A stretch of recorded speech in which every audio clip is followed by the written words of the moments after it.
Vamos lá, gente. Intervalo encerrado. Vamos continuar de onde nós paramos. Como eu tinha falado antes de dar o intervalo, os temas preferidos de controle concentrado de constitucionalidade pela FGV, os temas preferidos do assunto controle de constitucionalidade concentrada, é a ADIM, a parte geral, efeitos, conceito, efeitos, constitucionalidade por ação, omissão, o momento de controle prévio, posterior, e nas ações de controle, os preferidos é a ADIM e a DPF, que tem mais questões. A ADC e a ADIM por omissão não são preferidos, nem representação interventiva. A DPF é a arguição de descumprimento de preceito fundamental e ela é importantíssima, porque muitas coisas no Brasil, naquela hipótese que nós colocamos ali na relação dos atos normativos que podem ser objeto de ADIM, nós falamos lá, direito pré-constitucional, resolve através de ADPF. Direito municipal defende a Constituição Federal, resolve através de ADPF. A ADPF ela é ação subsidiária, importantíssima porque ela está aqui, ó. Ela tem o princípio, cadê? Acho que está aqui, o lugar aqui, da subsidiariedade. Ela é subsidiária. Como assim, professor? Estou com uma situação. A situação não cabe a DIM, não cabe a DC e não cabe a DO. Posso entrar com a DPF. Ela é o que sobra. O que resta entra na competência, entra nas hipóteses da DPF. Então ela é subsidiária, isso é o ponto mais importante dela. Ela é a arguição de descumprimento de preceito fundamental. O que é preceito fundamental? Preceito fundamental. Não tem nenhum artigo da Constituição que fala o que é preceito fundamental. O conceito de preceito fundamental, quem dá ele é o próprio STF. E está onde ele hoje atualmente? Está no acórdão da DPF número 01. E o que é preceito fundamental? Preceito fundamental na classificação, na definição do próprio STF, é algo que está além dos princípios. É algo que está além dos princípios constitucionais. É o preceito da Constituição. Fundamental da questão, fundamental da Constituição. Então, a arguição de cumprimento do preceito fundamental são preceitos fundamentais que podem estar sendo lesados. E quais são esses preceitos, então, que o STF, lá na DPF número 01 do Rio de Janeiro, colocou? Primeiro deles, você já conhece. Preceito fundamental da Constituição Federal, da nossa Constituição Federal. Primeiro deles você conhece. Independência de poderes, direitos e garantias fundamentais, né? Os princípios constitucionais sensíveis, isso está lá no artigo 37, para quem não lembra disso, e não vai dar tempo de a gente falar isso hoje. Artigo 37 não, artigo 34 da Constituição, quando fala de intervenção, fala dos princípios constitucionais sensíveis lá no 34.7. Quais que são os princípios constitucionais sensíveis, que é preceito fundamental? Quem quiser anotar aí, 34.7 da Constituição. Forma republicana, se o STF dizer que é fundamental. Então, toda a DPF, o Supremo Tribunal Federal faz uma análise se aquela temática é preceito fundamental ou não. Se o STF entender que julga. Não tem uma lei específica para isso. Então, o preceito fundamental é aquilo que a Constituição, que o STF diz que é, e ele já disse que princípio constitucional sensível, independência de poderes, direitos e garantias fundamentais, os direitos humanos, né, são preceitos fundamentais, somado com saúde, educação, segurança, meio ambiente. Esses 4 assuntos já são, o STF já tem decisão dizendo que é preceito fundamental. Então, toda vez que um preceito fundamental for violado, cabe a DPF. Se por acaso, lembrem, se por acaso não couber a DIM, a DC ou a DO. A DPF ela é subsidiária, ela só vai caber, né, se não couber a DIM, a DC ou a DIM por omissão. Se couber uma das 3, não cabe a DPF. Então vamos lá, só para pegar como exemplo. Por exemplo, direito à vida é preceito fundamental, é direito humano? É direito fundamental da Constituição? Sim? Perfeito? Concorda comigo, né? Ótimo, beleza. Só que a gente deu aquele exemplo lá, norma pré-constitucional. É anterior à Constituição. Cabe a DIM? Caberia a DIM? Não cabe. No sistema normativo brasileiro não tem como declarar a inconstitucionalidade de uma lei anterior à própria Constituição. Só se declara a constitucionalidade de lei posterior à Constituição. Então não cabe a DIN, não cabe a DC, não cabe a DIN por omissão. Princípio da subsidiariedade, cabe a DPF, porque direito à vida é direito fundamental, direito humano. É preceito fundamental. Por isso, coube a DPF 54, que foi julgado lá aquela questão que até alterou o artigo permitindo aquelas situações lá do aborto legal, lembram lá? Aquelas situações da alteração. Me desculpa, agora eu esqueci o número do artigo lá do Código Penal. Mas amanhã tem aula, qualquer coisa, pergunta para o professor Kleber Pinho amanhã, que ele vai responder para vocês de cor e salteado. Vamos lá. Então a DPF é essa ação que visa sanar essa lesividade a preceito fundamental, que não tem proteção nem de ADIM, ADC ou ADO. Tranquilo? Bem simples, é só você lembrar isso. Você viu a palavra DPF, a gente estava conversando ali fora no intervalo, né, com os colegas ali, uma certa dificuldade de entender as palavras ali, um dos colegas falando, olha, às vezes eu me amarro nas alternativas. É só lembrar, você viu a DPF, você tem que fazer aquele restauração mental, vamos dizer assim, né? Você tem que fazer a ligação mental, a DPF, opa, quando fala de DPF, não cabe a DIN, não cabe a DO, não cabe a DC. Opa, é preceito fundamental. Já tem que ligar na sua cabeça. Se a questão trazer algo diferente disso, a gente estava conversando lá fora agora no intervalo. Ó, estou errado essa questão. Tchau. Vamos para outra. Vamos lá. Quais são as hipóteses que cabe a DPF? Ficar esperto aqui agora. Primeira hipótese que está aqui no quadro, está na tela, que a gente já conversou, a gente já adiantou ela ali agora há pouco. Primeira hipótese é direito municipal em relação à Constituição Federal. É o exemplo que a gente colocou ali no quadro ali, ó. Direito municipal que afronta a Constituição não cabe a DIN, porque não tem previsão constitucional. Não cabe a DC, porque direito municipal é norma federal? Também não. Direito municipal tem alguma questão a ver com omissão? Também não. Então cabe só a DPF. Lembrando, a gente vai falar daqui a pouquinho, a DPF, direito municipal pode ser objeto da DPF? Pode, mas prefeito não pode entrar com a DPF. Só os legitimados do artigo 103. Ficar esperto, porque isso já caiu em questão de exame da ordem, tá? Já caiu desta forma, como eu estou dizendo para vocês. A gente narrou agora há pouco. Vamos lá. Outra hipótese de cabimento de ADPF. Interpretação judicial violadora de preceito fundamental. Isso aqui ainda não caiu no exame da ordem. Mas nós podemos ter, e isso é noção lá da doutrina, gente.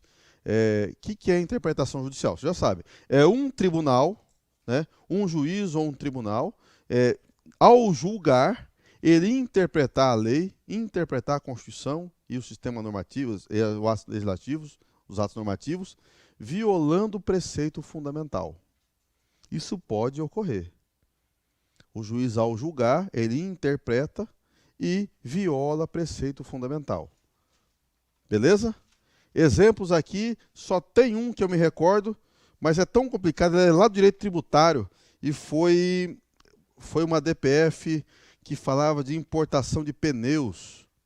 Eu esqueci agora o número dela, mas foi bem famosa na época, que falava de importação de pneus, que o Poder Executivo não liberava, e ficou uma guerra, e teve uma série de decisões de tribunais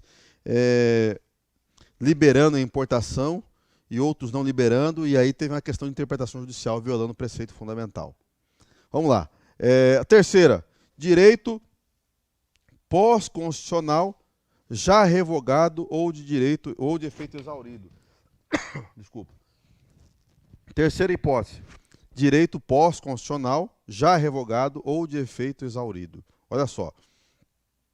Nós falamos, não cabe a DIN de norma que foi revogada ou teve efeito exaurido, mas cabe a DPF. Não tenho nenhum exemplo para vocês agora disso, mas a doutrina e a jurisprudência já está lá. Isso cabe.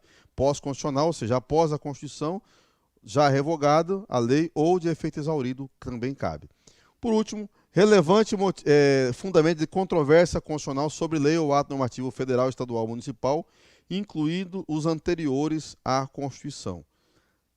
aqui, relevantes fundamentos de controvérsia constitucional sobre lei ou ato normativo federal, estadual ou municipal, incluídos os anteriores à Constituição. São as hipóteses de cabimento de ADPF.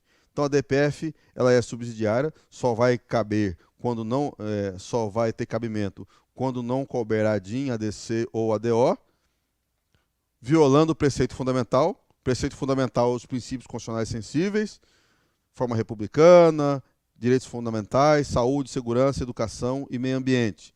E as hipóteses são essas 4 hipóteses aqui importantes para você gravar e lembrar. Sobre legitimidade, isso aqui já é bem clássico, eu tenho certeza que todos vocês lembram.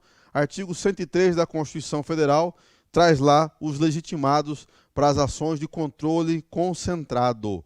Só ficar esperto, não tem nenhuma novidade aqui, não tem nenhuma novidade, só lembrar quem são os legitimados do 103. Para ADIM, quais ações? ADIM, ADC, ADO e ADPF. E ADPF. Representação interventiva não, tá? Representação interventiva só o Procurador-Geral da República pode acionar. A gente tem isso no próximo slide.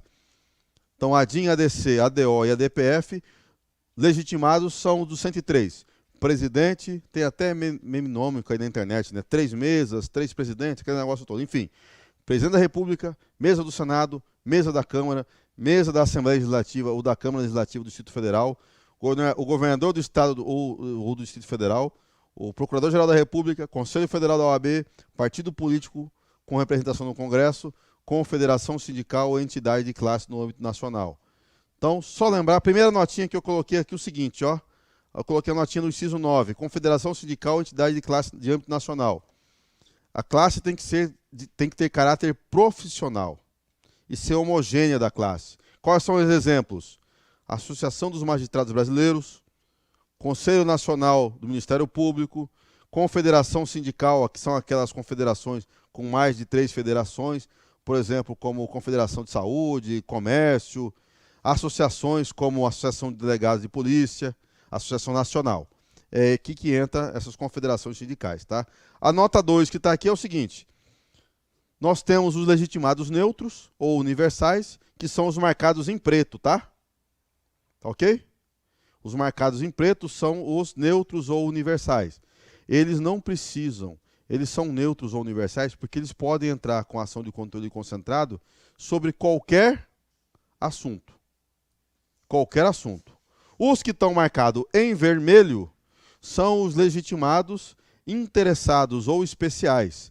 Para esses marcados em vermelho, mesa da Assembleia Legislativa ou da Câmara Legislativa do Distrito Federal, governador do Estado ou do Distrito Federal e confederação sindical ou entidade nacional de classe, entidade de classe no âmbito nacional, esses aqui em vermelho, deles se exige pertinência temática.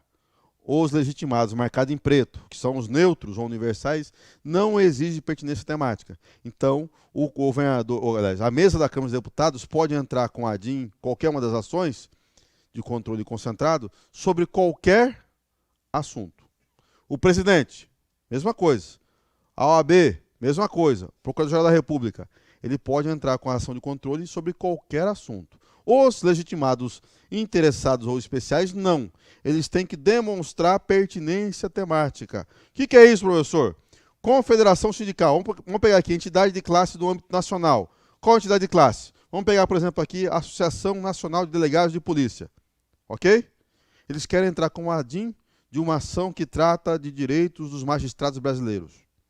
Tem pertinência temática? Um exemplo. São carreiras distintas, nada a ver, né? Então exige que o assunto, que a instituição, qualquer um dos quadros, eles têm que ter pertinência com o assunto, para ele poder entrar com a ação, com a ação de controle concentrado. Se ele não demonstrar pertinência, que aquele tema diz respeito a ele, atinge ele, ele não pode entrar, o STF não vai, condição da ação. Diga.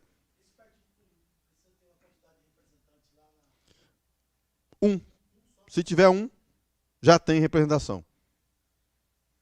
Um só. E nós já tivemos casos de um só. Um senador só, ou eleger um deputado. Já tivemos casos. Tem que ter um. Ou seja, que a representação no Congresso começa com um. Se tiver um deputado, está representado. Ou um senador. Ok? Vamos lá. Como já caiu? Essa questãozinha é chatinha, hein? Eu esqueci de colocar de que ano que ela é. Mas não é tão antiga. Vamos lá. O Estado Alfa promoveu em 2018, mas ela é chatinha porque ela é antiga, ela é comprida, né? O Estado Alfa promoveu em 2018 a Lei Estadual X, concedendo unilateralmente isenção sobre o tributo incidente em operações relativas à circulação interestadual de mercadorias, o ICMS, usadas como insumo pela indústria automobilística. Ok. O Estado Alfa, com isso, atraiu o interesse de diversas montadoras que ali se instalaram. A Lei Estadual X, no entanto, contraria a norma da Constituição da República, que dispõe caber à lei complementar, regulamentar, a forma de concessão de incentivos, isenções e benefícios fiscais relativos ao ICMS, mediante deliberação dos Estados e do Distrito Federal. Em razão da Lei Estadual X, o Estado Beta, conhecido como polo automobilístico, sofrera drásticas perdas em razão da redução da arrecadação tributária com a evasão das indústrias e fábricas para o Estado Alfa. Olha o enunciado cumprido, né? Diante do caso narrado, com base na ordem jurídica constitucional vigente, assinale a afirmativa correta. A. O governador do Estado Beta não detém legitimidade ativa para a propositura da ação direta de inconstitucionalidade em face da Lei Estadual X, uma vez que, em âmbito estadual, apenas a mesa da Assembleia Legislativa do respectivo ente está no rol taxativo de legitimados previsto na Constituição. B. A legitimidade do governador do Estado Beta restringe a possibilidade de propor, perante o respectivo Tribunal de Justiça, representação de inconstitucionalidade de leis ou atos normativos estaduais ou municipais em face da Constituição Estadual. C. A legitimidade ativa do governador para a ação direta de inconstitucionalidade vincula-se ao objeto da ação, pelo que deve haver pertinência da norma impugnada com os objetivos do autor da ação. Logo, não pode impugnar ato normativo oriundo de outro ente da federação.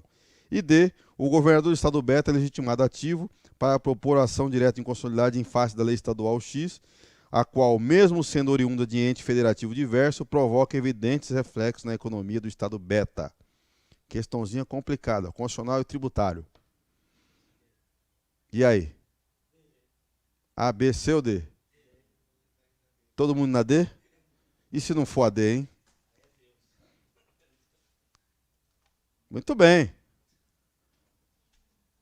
Letra A está errada, gente. Por onde? Resposta certa, letra D. De fato, A está errada. Está errada aqui, ó. Apenas a mesa diretora da Assembleia Legislativa do respectivo ente está no rol taxativo. Errado.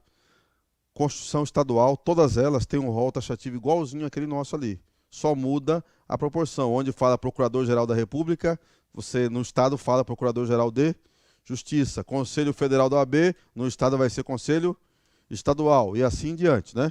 Então, não é só a mesa da Assembleia Legislativa. A B está errada aqui, justamente aqui, ó. Restringe o Estado Beta. Nós temos dois estados aqui, né? Só para quem lembrar. Nós temos o Estado Alfa e o Estado Beta, Lei Estadual X. Estado Alfa que ele editou a lei. E o governador do Estado Beta que está sendo prejudicado. O Estado Beta sendo prejudicado. Então a questão aqui fala que o Estado Beta só poderia entrar com ação judicial no TJ do próprio Estado Beta. Esse é o erro. A C, o erro está aqui, que é justamente o contrário da letra D, que é a correta. Aqui vocês entendam aqui, ó, pertinência temática. Ele só vai entrar com o governador do Estado Beta só vai entrar com esta ação porque tem pertinência temática.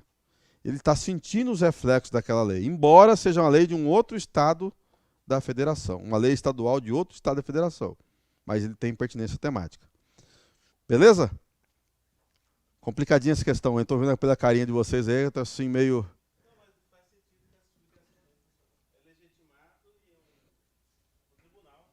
Muito bem, estadual, exatamente. Vamos lá, rapidinho para a gente falar aqui de intervenção federal. Esse assunto caiu nos exames do ano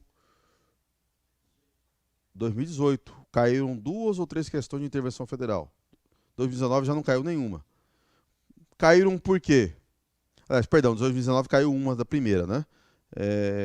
Caíram por quê? Porque no ano passado, 2018, nós tivemos 2 intervenções federais, as 2 primeiras declaradas pós-Constituição de 88. Intervenção Federal do Rio de Janeiro e a Intervenção Federal de Roraima, no finalzinho do ano, no final do governo anterior. Foram as duas intervenções federais. Então, essa temática acabou vindo e caiu em 2 ou 3 questões do exame da ordem. E dessas 2, 3 questões, uma questão era de representação interventiva, provocada pelo Procurador-Geral da República. Então, o que é a intervenção federal? A representação interventiva. O objetivo dela não é controle de constitucionalidade, mas, eventualmente, ela pode fazer controle de constitucionalidade, se uma lei inconstitucional causar desequilíbrio e que precisa, ou invasão, desequilíbrio ou desobedeça ao comando da Constituição, então o Procurador-Geral da República pode requerer a representação interventiva e, em sede de representação interventiva, declarar leis inconstitucionais. Então, olha lá, o que é representação interventiva? É o procedimento que envolve a fiscalização da lei em tese e aquela realizada em caso. É uma variante da fiscalização concreta realizada por meio de ação direta. É um litígio constitucional de uma relação processual contraditória, contrapondo a União e o Estado-membro, cujo desfecho pode resultar em intervenção federal. O único legitimado, exclusivamente legitimado para a positura, é o Procurador-Geral da República. Quando que vai ocorrer? Eu não coloquei aqui, gente, porque o tema caiu uma vez só, mas quando é que pode ocorrer representação interventiva? Está lá também no artigo 30 e... Vamos lá, rapidão aqui. No artigo 36, 36.3, quem quiser anotar aí, artigo 36.3, com a lei, artigo 36, artigo 36, inciso 3, que faz referência ao 34, inciso 7. Nós falamos de princípios constitucionais sensíveis. Então, quando ocorrer violação de princípio constitucional sensível, o Procurador-Geral da República pode requerer intervenção federal por via de ação no STF. Tem vários casos aí, alguns foram julgados, nenhum foi provido até hoje, mas nós tivemos vários casos. Um caso que eu lembro, que o STF afastou, mas só para relembrar vocês, não sei se vocês lembram, mas há um tempo atrás nós tivemos um governo bem ruim no Distrito Federal, o governador foi preso no mandato e teve uma série de acusações de corrupção, de compra de parlamentares do Distrito Federal, e na época o procurador da República, Roberto Gurgel, entrou com uma ADIM interventiva dizendo que o Distrito Federal, a administração, o Poder Executivo do Distrito Federal estava violando princípios constitucionais sensíveis, atrapalhando, através de propina, estava atrapalhando o funcionamento de outros poderes, corrupção generalizada, etc, etc. É um dos motivos. Esta ação, somente o Procurador-Geral da República que pode entrar. Já caiu no exame da ordem, mais ou menos nesse sentido, mas foi apenas uma questãozinha e foi bem na vibe aí, bem na vibe dessas 2 intervenções que a gente falou. Não creio que vai ser cobrada agora sobre esse assunto, mas vamos deixar só para você relembrar, saber que existe. É pouco usada, mas vocês precisam saber que existe. Por último, gente, para a gente fechar o assunto aqui, salvo engano, esse último slide aqui de controle, sempre lembrar o seguinte: as ações de controle concentrado, existe possibilidade de liminares. Para quem ainda não lembra, nós falamos na aula de hoje já. Nós já tivemos 2 liminares concedidas aí para suspender a execução do pacote anticrime em sede de ADIM. A primeira do presidente do STF, o ministro Toffoli, né? E agora ele saiu e na suplência, como vice-presidente, o ministro Luiz Fux revogou a liminar do Toffoli, né? Uma coisa meio, enfim, que acontece, né? Mas está acontecendo aqui no Brasil tanta coisa no STF que a gente não sabe. Mas enfim, temos 2 liminares nas ADIMs de controle concentrado de constitucionalidade. Então, cabe liminar, cabe medida cautelar no controle concentrado. Em todas as ações. Cabe liminar na ADIM, na ADC, né? Na ADPF e na ADIM promissão e na representação interventiva também. Todas elas cabe liminar. Certo? Todas elas cabem. Qual que é a diferença, gente? Só para vocês ficarem espertos. A diferença, a única que tem uma diferença liminar, todas elas têm liminar igualzinho. Só na ADC que nós temos um regramento diferente. Gravem isso. Na ADC cabe liminar? Cabe. O ministro relator pode dizer, ó, a lei é constitucional, até decisão do plenário. executa a lei. Desta forma, assim assado. Só que lá na ADC, na decisão declaratória constitucional, de constitucionalidade, relembrando que só cabe contra ato normativo estadual, não é isso? Ah, bom. Ótimo. Trenzinho chato, só para testar aqui, só para dar um gás aqui na galera. A ADC, que é a ação declaratória de constitucionalidade exclusiva só para lei ou ato normativo federal, cabe liminar, cabe, só que tem um diferencial. A liminar, na ADC, ela tem prazo para acabar. Concedida a liminar, ela tem que ser julgada pelo plenário do STF em até 180 dias. Se em até 180 dias ela não for julgada pelo plenário do STF, essa liminar cai, perde seus efeitos. As demais não têm isso. As demais medidas cautelares, nas outras ações, não tem isso. Somente na ação, na ADC, que tem essa previsão, que a liminar tem prazo de validade. 180 dias da sua decisão. Beleza? Bora ver como que caiu. Exame, é um exame antigo, mas vamos lá, exame 14, lá de 2014 também. E é justamente sobre medida cautelar. No que tange às disposições legais regulamentadoras da ação direta em constitucionalidade, da ação direta em constitucionalidade por omissão e a ação declaratória de constitucionalidade, assinale a opção correta. A. A medida cautelar em ação direta de inconstitucionalidade por omissão poderá consistir na suspensão de procedimentos administrativos. B. O ajuizamento de ação direta de inconstitucionalidade e de ação direta de inconstitucionalidade por omissão não admite desistência em razão da presunção de constitucionalidade do ordenamento jurídico. A legislação específica da ação declaratória de constitucionalidade admite desistência. Nós não falamos disso, mas vamos tratar agora. C. Existindo norma federal objeto de inconstitucionalidade ao mesmo tempo, existindo norma federal objeto ao mesmo tempo de ação declaratória de constitucionalidade e de ação direta de inconstitucionalidade, em homenagem ao caráter ambivalente dessas ações, será uma delas extinta sem resolução do mérito por litispendência e a outra terá julgamento de mérito. E D. Da decisão proferida na ação declaratória de inconstitucionalidade, caberá tão somente a oposição de embargo de declaração e o ajuizamento posterior de ação rescisória. Vamos ver como está o conhecimento aqui de vocês, consolidado. Alguns temas que nós não falamos. A, B, C, ou D ou E, que não sei nenhuma delas. 1, 2, 3 e... Resposta certa, letra? Letra A é a certa. A questão, eu cantei no início, eu falei assim, ó, a questão é sobre medida cautelar. Foi de propósito, né? Colinha de propósito. Galera, letra A é a certa. Medida cautelar em ação direta em inconstitucionalidade por omissão poderá consistir na suspensão de processo administrativo. A liminar que nós falamos aqui, ela é ampla. Então, se estiver tramitando qualquer processo judicial, qualquer processo administrativo em sede de controle concentrado, o STF pode mandar paralisar tudo, inclusive processos administrativos. Inclusive, tanto processo judicial, como processo administrativo também. As demais estão erradas, gente. Aqui, ó, a legislação específica da ação declaratória admite desistência, não admite. Aqui é aquilo que nós falamos do caráter ambivalente.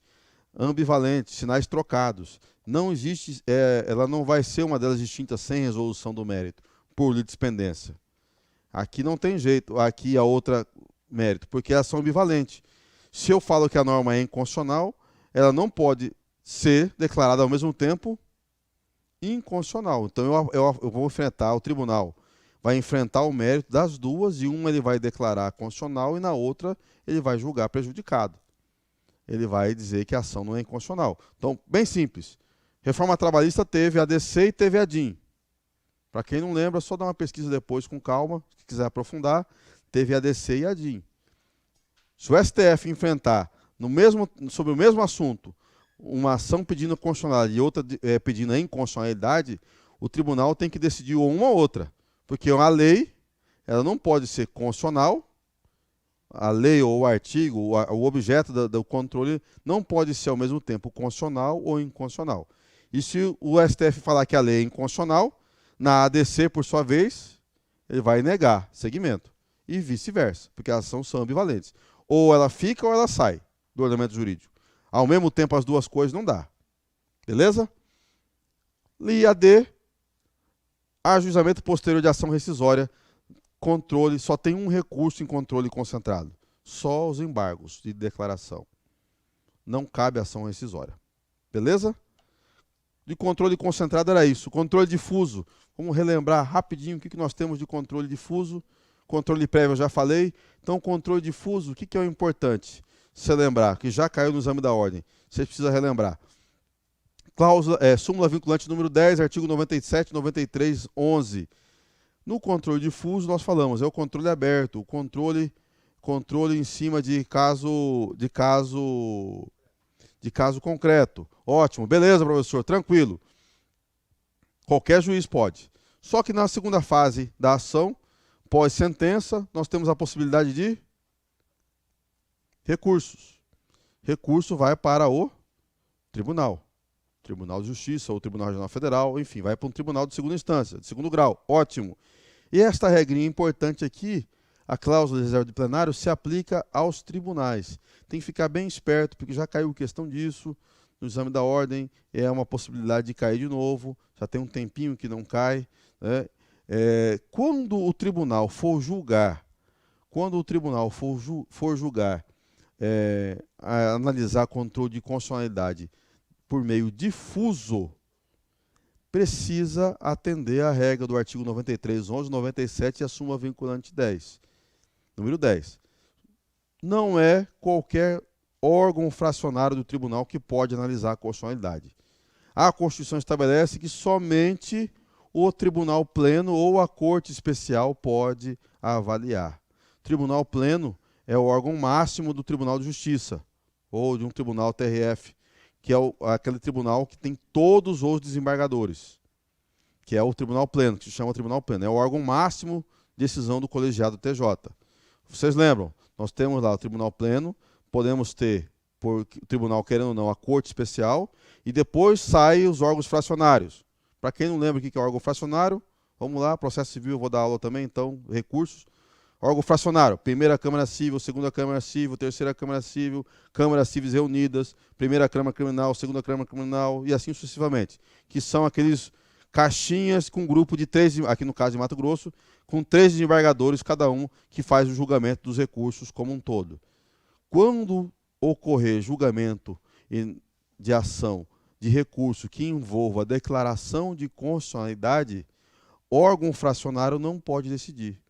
Então, por exemplo, vamos supor que é um processo criminal, e no recurso o condenado alega que aquela lei ela é inconstitucional.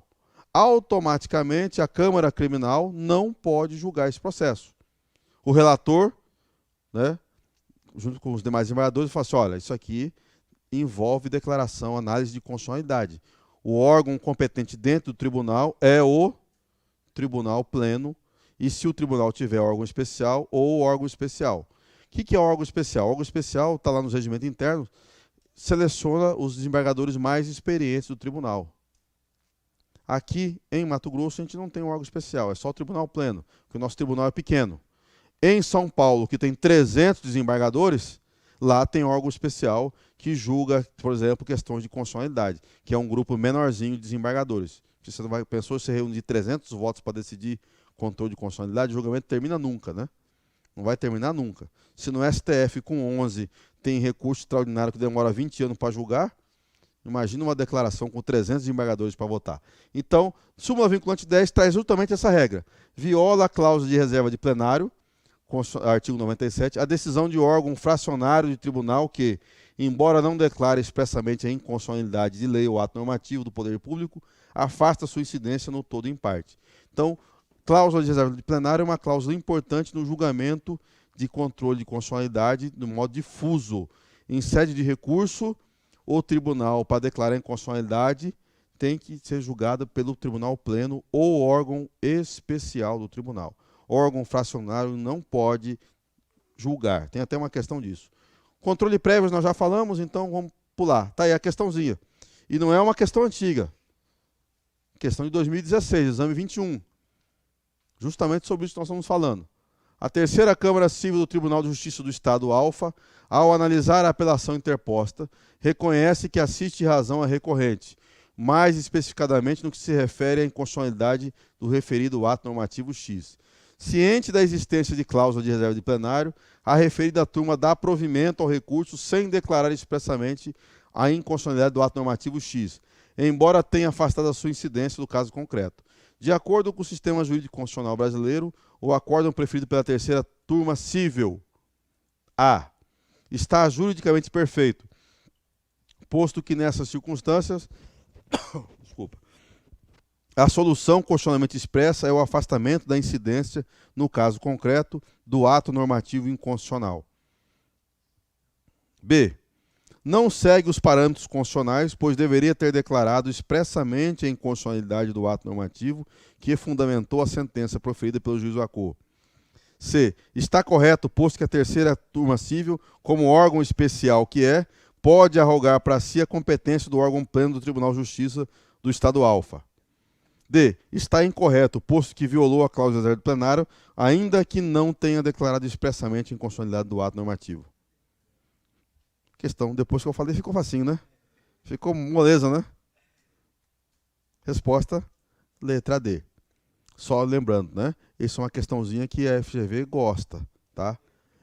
Letra D, então, justamente a cláusula de reserva de plenário. Beleza, gente? Gente, vou pular a organização do Estado aqui.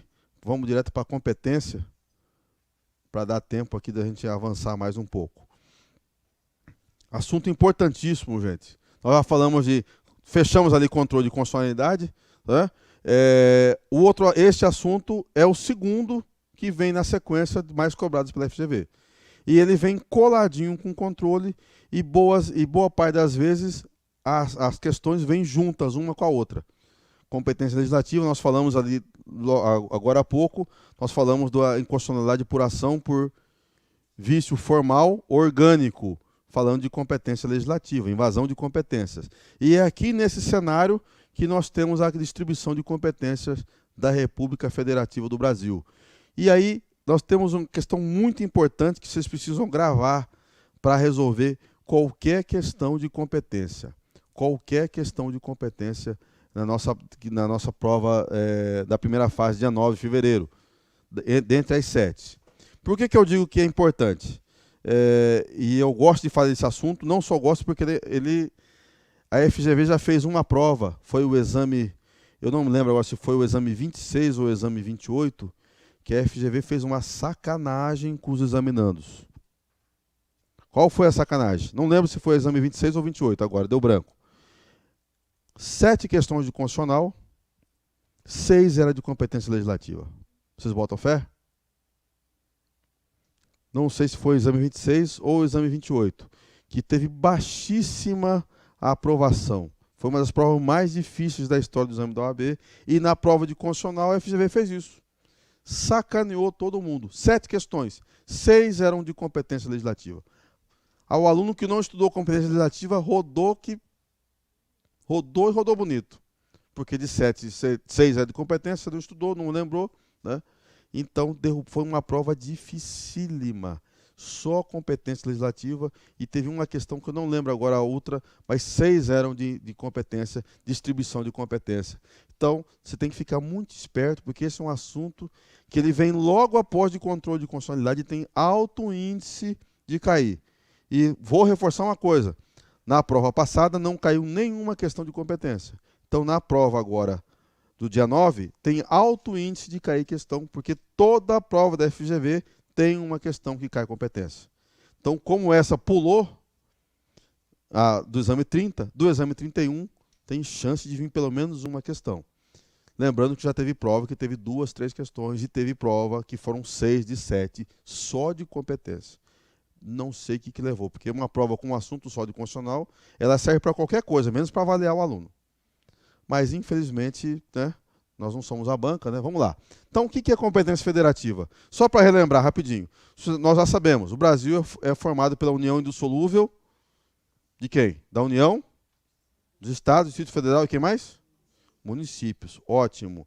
Então, o poder, vocês lembram, o Brasil é uma federação, nós temos a União que representa o Brasil fora, que é o órgão que representa o Brasil como um todo, né, o Poder Executivo, né? A União representa o Brasil no cenário internacional, e nós temos os Estados. Constituição Federal está ali, da União, né, da República Federativa, Constituições estaduais dos Estados, que são os entes federados. Ótimo. Como nós não é um Estado federado, lógico, nós não somos Estado federado igual aos Estados Unidos, né? Nossa federação de uma forma composta diferente, né? Houve uma descentralização de poder, né? Ao contrário do movimento dos Estados Unidos. Então nós temos aí as constituições estaduais e nós temos então o exercício de poder. O exercício de poder dentro do território brasileiro, ele é feito por vários atores ao mesmo tempo. A União exerce seu poder naquilo que é interesse nacional. O Estado exerce suas competências e seus poderes no âmbito estadual, e nós temos os municípios exercendo seus poderes e competências no âmbito municipal, ao mesmo tempo.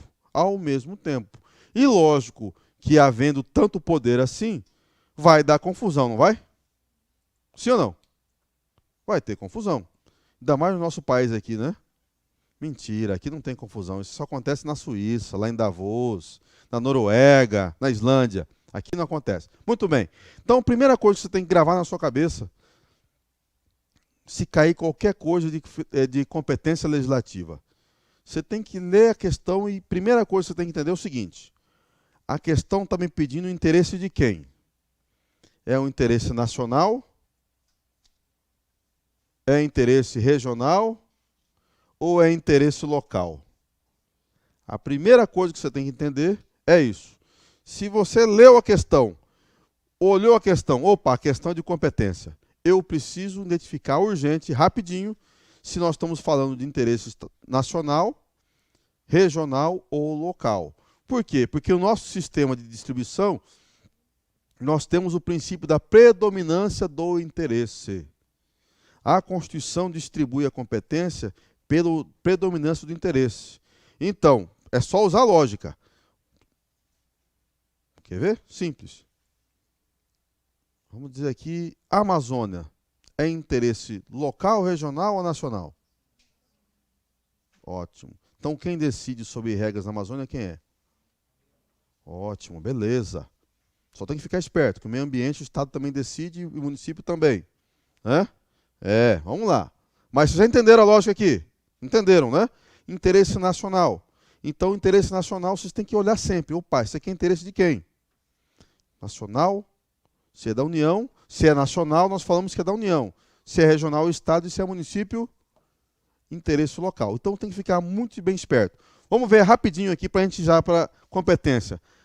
Aqui é competência federativa, legislativa e administrativa, tá? Competência não legislativa, que é aquela competência administrativa. Nós temos da União em especial, nós temos a competência exclusiva da União. Aí nós vamos ter, ela está lá no artigo 21, e a competência, não, olha só, aqui é competência administrativa, material, artigo 21 da Constituição. Ela é indelegável à competência exclusiva da União. Só a União pode exercer as competências administrativas do artigo 21. Só para você entender, está no quadro, eu já coloquei na tela ali o exemplo que eu vou falar para vocês, mas lá no artigo 21, além desse que está aí, nós temos lá, é um rol de 25 incisos. São 25 assuntos que são exclusivos da União e a União não pode delegar. Eu trouxe para a nossa aula aqui, que é um bem clássico, já caiu no exame da ordem, tá? O inciso 6. O que diz o inciso 6 lá do artigo 21? Fala sobre a autorização e fiscalização de produção de comércio material bélico, somado com competência legislativa privativa da União, lá do 22. O que é o caso aqui? Já caiu no exame da ordem isso, tá? Tanto na primeira fase, como na segunda fase de constitucional. A questão trazia bem assim, é competência exclusiva da União, autorizar e fiscalizar a produção de comércio de material bélico, e é competência legislativa, lá no 22, discorrer sobre material bélico. Ótimo. O que foi o caso aqui? O caso desta ADIM, lá do STF, é lá de Rondônia. Lá de Rondônia. Material bélico, autorização e fiscalização da sua produção é da União. E a competência é privativa da União. Nós vamos falar já daqui a pouquinho do competência legislativa, jogo rápido. É privativa da União para legislar sobre material bélico. Só que o Brasil inteiro, todo mundo sabe, o Brasil inteiro, como é que está a situação das polícias militares? Todas têm dinheiro para comprar armamento? Não tem. Criminalidade cada dia mais. Em Rondônia, divisa com a Bolívia, tráfico de armas, a PM local apreendendo arma, cheio de arma estocada de processos judiciais. Enquanto isso, a PM com aqueles armamentos antigos e com baixo poder de fogo. O que o governador fez? Mandou um projeto de lei para a Assembleia Legislativa da Rondônia e nesse projeto de lei, ao final do seu processamento, publicou a lei estadual de Rondônia autorizando a PM a utilizar o armamento apreendido no policiamento ostensivo. Legal, né? Bacana. Perfeito. Mas inconstitucional. Por quê? A Assembleia, o governador e a Assembleia Legislativa invadiu a competência administrativa e legislativa privativa, a administrativa exclusiva da União e a privativa da União. A competência legislativa privativa da União. Invasão. Qual que é a consequência? A lei é... Olha o controle de constitucionalidade. Esse é um exemplo que tem competência e controle de constitucionalidade junto. Aqui o controle de constitucionalidade foi por vício formal orgânico, invasão de competência. Entenderam agora que nós fomos lá atrás? As questões andam, os assuntos andam juntinhos. Então esse tipo de coisa aqui pode ser tanto controle como repartição de competência. E às vezes caem os dois assuntos juntos. Por isso que só aqui, das 230 questões de constitucional, e eu já li todas elas, né? Desde o exame 1 até o exame 30 foram 237 questões de constitucional já aplicadas. São controle de constitucionalidade e competência legislativa dá quase 40 juntas. Sozinha. Só esses dois assuntos, dá quase 40. Não, que quase 40, quase 50, perdão. São 30 de controle de constitucionalidade, quase 50 desse assunto. Então, só para relembrar, competência da União, nós temos a competência exclusiva, só para relembrar, só um exemplo aqui, tá? São 25 incisos, mas só um exemplo. A exclusiva da União são 25 incisos do artigo 21 e ela é indelegável. Professor, o que você tem que lembrar disso? Leitura em casa. Não se desespere, gente. É só ler o artigo 21.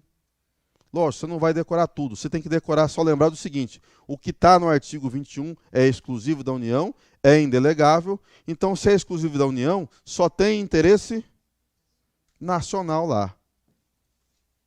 Não tem interesse regional e nem local lá no artigo 21. Entenderam por que eu falei de predominância do interesse? É isso. Vamos lá. Competência comum. Vamos lá, rapidinho. Competência comum. Competência aqui, estou falando da competência material, administrativa. Comum da União. É aquela que está no artigo 23, que são as competências administrativas comuns à União, Estados, Distrito Federal e os municípios. Aqui nós temos aquela questão lá do 23, né? Eles vão exercer as suas competências, cada um no âmbito do seu interesse. Cada um no âmbito do seu interesse. Competência legislativa da União, primeira privativa, está lá no artigo 22. Artigo 22 são quantos incisos? Rapidinho. São 29 incisos também. É uma leiturinha meio difícil. Mas vamos lá, competência legislativa. Agora é legislativa privativa da União. Mesma coisa. Aqui nós temos o interesse da União novamente. Então, todos os assuntos do 22 é privativa da União. Só a União legisla. O Estado pode legislar? Pode. Em quais condições? Lá do parágrafo 1 do artigo 22. Pedindo à União, e a União encaminhando ao Congresso Nacional, uma lei que vai editar uma lei complementar que pode delegar aos Estados e ao Distrito Federal legislar sobre os temas do artigo 22. A regra é competência só da União. Ela é privativa da União, mas a União pode delegar a legislação que o Estado legisle sobre aquelas matérias do 22. Só para vocês lembrarem aqui, o que está no 22? Direito civil, comercial, penal, processo penal, eleitoral, agrário, marítimo, aeronáutico, espacial, e aí vai. Desapropriação, trânsito, transporte, e por aí vai. São 29 incisos aqui. E a União pode, a União legislar, é privativa da União, porém a União pode delegar competência através de lei complementar para os estados e o Distrito Federal legislar. Leitura simples do artigo 24, mas é altamente importante, porque tem uma alta incidência na prova, tá? Competência concorrente. A competência concorrente, gente, é o artigo 24. Você tem que sempre lembrar, e aqui fica bem esperto no 24, porque também tem alto índice de incidência na prova do OAB. A competência concorrente, todo mundo pode legislar. Todo mundo quem? União, Estado e Distrito Federal. Municípios não. Artigo 24 está lá. Os três entes podem legislar sobre aquelas matérias. Só que aqui nós temos uma divisãozinha. Muito bem. Qual é a divisão? União vai estabelecer normas gerais, ok? Beleza? E cada estado pode ditar suas leis específicas sobre o assunto. Quem que entra no 24? Só para ficar claro, para vocês entenderem aí, ó. Rapidinho. Quem está lá no 24? Direito, bem simples. Tributário é o primeiro. Nós temos o CTN com normas gerais, ok? Lei de execução fiscal com normas gerais, né? E aí nos estados todos têm Código Tributário Estadual. Legislação específica de ICMS, etc., com seus regulamentos lá. Tudo obedecendo aqui a legislação concorrente, porque todo mundo aqui legisla sobre direito tributário. Essa legislação é concorrente. Cabe à União legislar normas gerais e aí cada estado, Distrito Federal, regulamenta as suas especificidades no seu ordenamento estadual. Só que só tem que ficar esperto aqui que o que cai na prova não é isso, porque isso aí é fácil, né? O que cai na prova são os parágrafos 2º, 3º e 4º do artigo 24. Que é aquela questão. Qual questão? Muito simples. Está aqui o texto aqui, ó, parágrafo 1º e 2º. Já falamos do primeiro. O segundo fala, a gente já comentou, a competência da União para legislar sobre normas gerais não exclui a competência suplementar dos estados. Então, a União faz norma geral e cada estado regulamenta a norma geral no seu âmbito territorial. Beleza, tá claro. O 3 e o 4 que é o ferrou. Porque é bem aqui que as questões vêm. Como assim, professor? O que diz o parágrafo 3º do 24? Na ausência de lei federal, se não tem lei federal sobre normas gerais, o Estado tem competência legislativa plena para legislar aquele assunto. Ele vai poder editar normas gerais para o próprio Estado e as normas especiais. Beleza? O 4º vem e diz o seguinte, beleza, se por acaso depois vem uma lei federal com normas gerais, aquilo que o Estado legislou sobre norma geral vai ter a sua eficácia suspensa. Agora preste bem atenção, é suspensa, não é revogada, porque União não pode revogar lei estadual e estadual não pode revogar lei federal, são órgãos legislativos diferentes, beleza? Só essas notinhas do 24 que é importante você lembrar. Então, no 24, competência concorrente, União e normas gerais, os estados, normas específicas, perfeito. Não tendo lei federal com normas gerais, o estado tem competência legislativa plena. Se sobrevier lei federal com normas gerais, aquilo que o estado legislou sobre norma geral tem eficácia suspensa. Eu acho que tem questão disso aqui. Vai ter... é a próxima. Rapidinho só, gente, para a gente poder ganhar tempo por causa do horário. Competência dos Estados-membros. Mesma coisa, temos a competência comum e a competência residual. Comum é aquela lá, o cumulativa é aquela que nós falamos não legislativa do artigo 23, que é a mesma da União. A residual está lá no artigo 25, parágrafo 1º, que é simples. Tudo aquilo que não for competência da União é competência do Estado, na parte administrativa. Na parte legislativa, mesmo esqueminha. Competência expressa é o 25.1, residual é essa mesmo que nós acabamos de falar, que é aquilo que não for da União, então o Estado pode legislar. A competência delegada pela União, que é aquele caso que nós falamos ali da competência privativa, quando a União autoriza o Estado, então o Estado pode exercer competência delegada pela União. Competência concorrente do artigo 24 e também no artigo 24 a competência suplementar. Só lembrar, está tudo no artigo, só ler com calma e com bastante calma que você chega lá. Vamos lá. Vamos ler a questãozinha do exame 27. Está aqui, é isso mesmo, foi no exame 27 mesmo que caiu 6 questões de competência.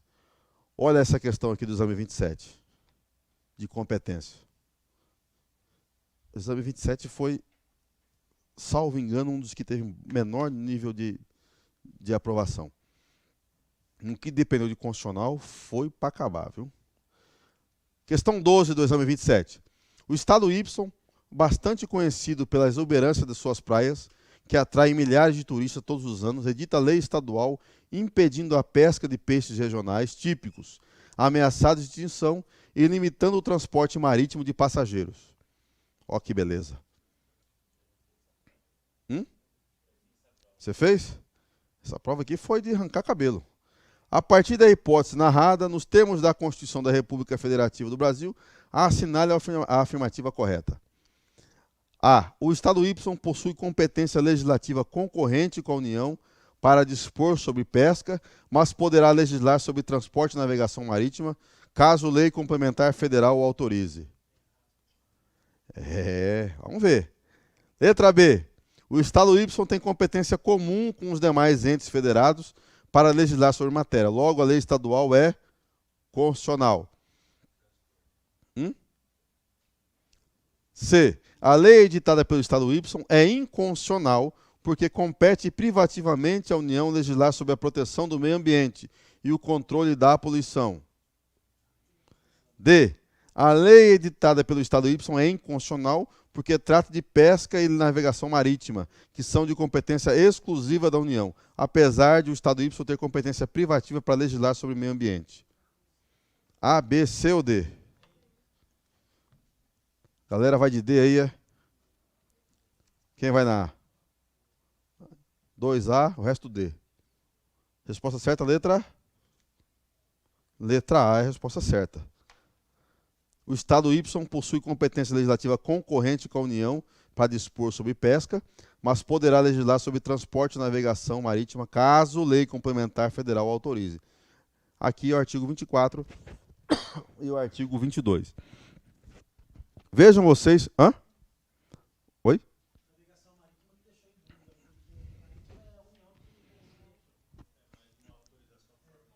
Então, aqui pega aqui, ó. Caso lei complementar. Então, olha só. O que é importante dessa questão para você ver como que está o nível da prova de constitucional? Quando vem competência legislativa. Aqui ela veio trazendo o conceito de controle, ainda que superficial, e competência legislativa para dizendo para você julgar se é constitucional ou se não é. Questãozinha chatinha essa. Bem chatinha. Por isso é importante vocês lerem, quando for dar uma revisadinha rapidinho, corre o olho no artigo, aproveita que controle de constitucionalidade não tem artigo e lê a Constituição na parte de competência. É o artigo 22, 23, 24, 25, 29 e o 30, que vocês precisam ler. Vamos lá para os direitos fundamentais. Acho que é a parte final da aula, já são... É isso, né? Quase 10 horas da noite. Estamos firmes e fortes aqui, valentes. Vamos lá. Outro assunto importante. Esse sim é o assunto que os alunos adoram. Agora sim a gente sai dos assuntos espinhosos e entra no assunto que é mais palatável, que é mais gostoso de estudar, que é os direitos fundamentais. Estamos falando então dos artigos, a partir do artigo 5º, né? Não vamos ficar focados só no artigo 5º, que é o que tem maior nível de incidência. São, eu não lembro de cabeça agora, mas do histórico do exame da ordem, direito e garantias fundamentais, tem 20 e poucas questões no artigo 5º, dos 30 exames. Qual que é a regra de ouro, gente? E essa aqui é a regra de ouro para você acertar a questão do artigo 5º. Se te dá um branco, Você não lembrar o inciso. Esqueci o inciso, não lembro. Qual é a regra de ouro? Essa regra de ouro serve para as duas disciplinas. Não. O trabalho agora inverteu a regra de ouro. Como diz o professor Kleber Pinho, no trabalho agora, na dúvida, é pau no trabalhador. Inverteu. Antigamente, antes da reforma trabalhista, na dúvida, né, carinho no trabalhador. Agora, no pau no trabalhador, né? Pau no trabalhador. Essa tá desse jeito mesmo. Vamos lá. Qual que é a dica de ouro do artigo 5º? Professor, tô fazendo a prova, esqueci tudo, mas vou lembrar, isso que o senhor vai falar agora, eu vou lembrar. Dica de ouro de constitucional para direitos fundamentais. Bem simples, gente. Você vai lembrar do nome desse princípio. Esse princípio não está lá em constitucional, está lá em direitos humanos. E essa regra serve para direitos humanos e direito constitucional na parte do artigo 5º. Tá? Princípio pro homine é o nome do princípiozinho. Desse princípio. Pro homine, né? Ou seja, na tradução literal, pro homem. Em qualquer dúvida do artigo 5º, ou lá nas duas questões de direitos humanos, você tem dúvida nas alternativas. Cara, é a A, B, C ou D. E agora? Esqueci. Vou chutar em qual? Você vai olhar as alternativas e você vai ver qual é a alternativa que mais protege a pessoa. Essa é a regra de ouro do artigo 5º da Constituição e lá dos direitos humanos. A aplicação do princípio pro homine. O que significa isso? Você vai ver qual é a lei mais favorável, a que mais protege e qual é mais benéfica. Você vai olhar tudo isso na mesma alternativa. Opa! Quando eu estiver falando de artigo 5º, você precisa ver qual que mais protege, qual que mais beneficia e é mais favorável à pessoa humana. Essa é a regrinha para o artigo 5º. Se você esquecer tudo, mas lembrar disso aqui, você salva a questão do artigo 5º ou lá em direitos humanos. Regrinha de ouro, você mata. Aplicação do princípio pro homine. Havendo dúvida na aplicação da lei, sempre se aplica a lei mais favorável, mais benéfica e mais protetiva para o ser humano. Essa é a regra de ouro de constitucional que eu preciso que vocês lembrem disso. Se der branco, qualquer branco que der, você lembra. Peraí, eu preciso lembrar. Qual das alternativas mais protege a pessoa? Ah, é a A. Pode ir nela sem medo de errar. É assim que você resolve o artigo 5º, caso você não tenha certeza da questão. Isso aqui é algo importante, gente. Ah, professor, o artigo 5º tem inciso pra caramba. O que eu tenho que estudar no artigo 5º? Tudo? Não. Tudo não. Se você tiver tempo, com calma, disposição, para estudar tudo, ótimo, estude tudo. Mas está feia a coisa, esses artigos aqui, você precisa estar com eles na cabeça. Que é em cima disso aqui que está a maior parte das questões da história da FGV. Nos 30 exames anteriores, a maior parte das questões foi em cima desses incisos aqui. Ó. A gente vai passar rapidamente sobre eles. Né? E você vai poder estudar com calma em casa, né, depois de rever a aula, etc. Incisos 6 a 8, 11, 12, 13, 16, 17 a 21, 33, 36, 37, 42, 47, 50, 52. São os incisos mais cobrados dentro do artigo 5º. E vamos falar deles rapidinho. Jogo rápido. Quais são os incisos, então, mais cobrados? Que são os temas que a FGV gosta. Começamos pela liberdade de, inciso 6, liberdade de consciência e de crença, que se relaciona lá com a religião, né? Com a religião, liberdade religiosa no Brasil, que é algo bem consolidado, que está bem tranquilo no nosso país. Então, olha só, é inviolável a liberdade de consciência e de crença, sendo assegurado o livre exercício dos cultos religiosos e garantida, na forma da lei, a proteção aos locais de culto e suas liturgias. O que precisa lembrar disso aqui? O Estado brasileiro é laico, ótimo, está aí. Nós não temos religião oficial. Sobre o ateísmo, né, que é a discussão lá da STF, o ensino religioso em escolas é opcional e facultativa. Está linkado ao artigo 210, parágrafo 1º, educação, lá nas normas programáticas, com o inciso 6. Feriados religiosos, ficar esperto. Isso aqui não cai mais assim, mas já caiu antigamente. Só lembrar, aquela velha discussão, se o Estado é laico, por que a gente tem feriado religioso?